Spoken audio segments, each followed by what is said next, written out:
ఒకానొకప్పుడు ఒక పండితుడు ఉండేవాడు. తన కుటుంబాన్ని పోషించుకోలేని కడు బీదరికానికి లోనయ్యాడు. అందుచేత కోటకు వెళ్లి మహారాజు గారిని సహాయం కోరాలని నిర్ణయించుకున్నాడు.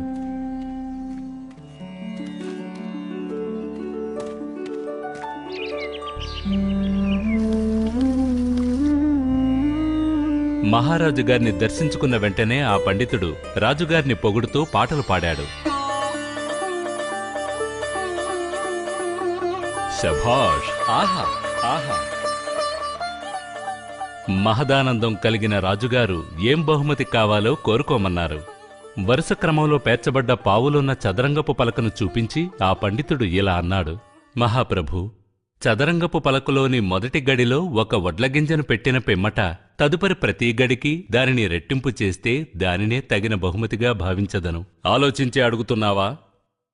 బంగారం వద్దా? వడ్లపు గింజలు చాలా? చాలు ప్రభూ. అయితే సరే.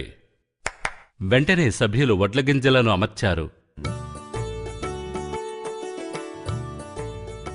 మొదటి గడిలో 1, రెండో గడిలో 2, మూడో గడిలో 4, నాలుగో గడిలో 8 ఇలా వడ్లగింజలను పేర్చారు.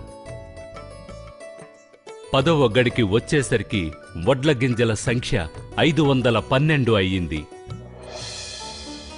20వ గడికి వచ్చేసరికి వడ్లగింజల సంఖ్య 5,24,288గా పెరిగింది.